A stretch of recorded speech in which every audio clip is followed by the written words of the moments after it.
And now the anime welcome to Demon School, Iruma-kun. Don't forget to subscribe to the channel. Asmodeus tries to stop Clara ruining Iruma's plans of taking over the school. Iruma struggles to come up with a dream, so Ameri urges him to raise his rank as a temporary goal. Clara breaks into the room to take Iruma back, assuming Ameri was trying to steal him. As time passes and Iruma spends more time with Ameri, Clara becomes increasingly jealous, so Sabnok suggests she lure Iruma with her feminine wiles. As Clara has no feminine wiles, she joins the seduction class to learn sexiness, but the succubus teacher, Raim, determines she has only 2% sexiness, making her impossibly innocent. Clara tries to use seduction methods on Iruma, but he assumes she is playing games. Clara becomes depressed, but returns to normal after her mother kisses her forehead. The next day, Clara tries to use a kiss attack, but Iruma avoids it with his superhuman dodging skill, while Clara ends up receiving detention from Nibirius. Clara admits she has zero sex appeal and resigns herself to losing Iruma, until Iruma innocently reveals he does think of her as a girl, restoring her confidence enough she declares she will make Iruma fall for her. Iruma feels an unusual thump in his heart as she pulls him along holding his hand. Raim happily observes that Clara's sexiness has risen to 10%. Iruma decides to get serious about raising his rank from Aleph, first, to Bet, second. Iruma asks Asmodeus to help him climb the ranks, and Asmodeus overreacts and begins planning to make Iruma a Yod, 10th rank, and rule the school,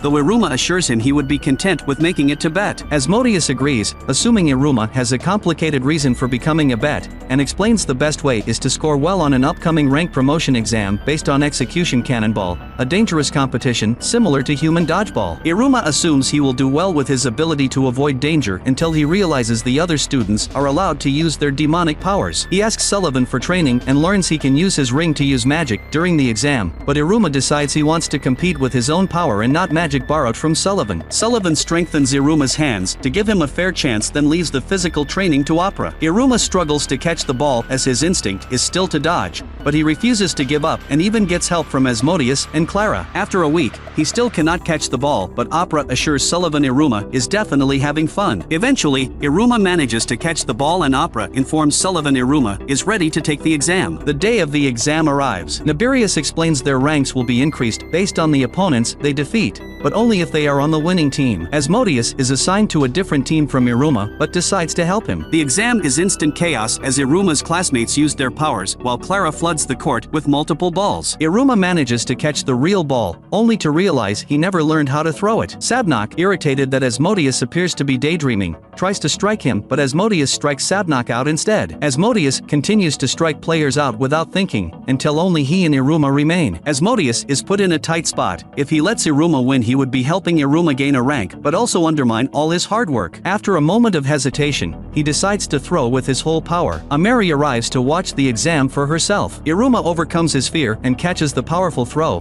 but as he cannot stop it, he instead spins in a circle to redirect the ball's momentum back at Asmodeus, who is struck out by his own power. Nibirius, impressed by Iruma's tactic, promotes his rank to Bet, second. Ameri congratulates Iruma on finally gaining an ambition. Iruma thanks Opera for all his training, upsetting an emotional Sullivan who realizes he did very little to help Iruma at all. A new teacher, Bals Robin, begins teaching the misfit class about the importance of bonding with one's familiar. Asmodeus and Sabnok summon their Gorgon snake and Kelby horse, and Clara summons her Falfel, a rare familiar whose actions are mysterious. Iruma tries to refuse, until Bals says please, so Iruma summons a furious Nibirius. Bals reminds Iruma he needs to control his familiar, according to the rules written by Nibirius. Nibirius decides to make Iruma the best summoner in class, even though it involves playing embarrassing games to promote trust. Iruma sincerely apologizes, so Nibirius asks why Iruma didn't summon him to fight the Valley Guardian. Iruma explains it was so neither Nibirius nor the Guardian would get hurt. Asmodeus and Sabnok get in a fight, so Nibirius defeats their familiars and angrily informs the students that familiars are powerful, violent monsters only kept in check by their contracts. The best summoners should trust their familiars while also fearing them, as Iruma does. Nibirius also forces Bals to rethink his teaching style. Iruma learns about the battlers, groups of students with similar interests who form groups to help each other raise their ranks, like school clubs. Iruma decides to join one of the battlers to find a new goal and possibly raise his rank again. Asmodeus tries to prepare Iruma as the senior battlers begin their rookie hunt, an insanely terrifying stampede by older students to recruit first-year students into their groups. As the hunt begins, most seniors try to recruit Asmodeus. The hunt is so brutal the first years are put in actual physical danger. Ameri and the student council monitor most of the mayhem, while Iruma realizes that Immerse is actually the student council president. Immerse surprises everybody by inviting Iruma to join the council's battler. Nibirius announces a 3-day trial period where students can try numerous battlers before deciding which to join permanently. Clara shows repeated interest in Rain's succubus battler. Iruma struggles to decide as his fame means he is invited to join every battler. His ring suddenly activates and drags him through the air, dropping him on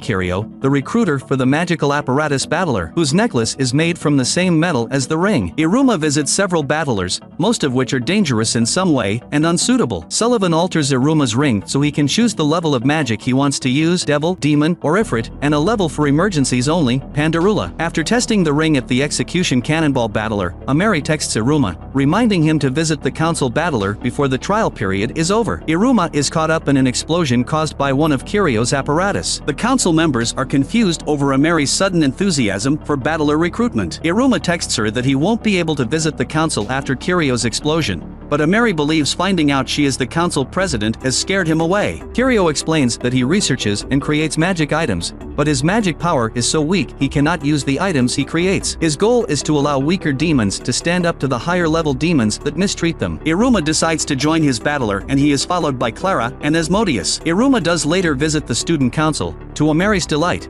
at least until Iruma explains he joined another battler. With the trial period over, the school prepares for the battler party for battlers to welcome their new recruits and meet their parents. Sullivan must attend the 13th dinner, a meeting of the Netherworld's 13 greatest demons, all of whom are concerned the Netherworld is falling to chaos without a demon king, and believe it is time to raise either Sullivan, Levi, or Belial to the throne. Levi and Belial agree Sullivan should take the throne, but Sullivan refuses as he would have less time to spend with Iruma. Henri, one of the 13 and Immerse's father, is forced to arrest Sullivan after finding evidence Sullivan illegally visited the human world. Sullivan is questioned by Demon Border Control. Most of the first years panic at the thought of their parents visiting the school. Sullivan appoints Nibirius as temporary school director while the rest of the staff wonders what Sullivan did to get arrested. Kirio reveals that all battlers give presentations competing for prizes, maybe even a rise in rank, but the magical apparatus battler has such a small budget they normally stand no chance until Iruma is inspired to create fireworks. As the testing requires darkness, Kirio decides they must stay at school overnight. While trying to create gunpowder, Kirio reveals he has an ability to create magical barriers,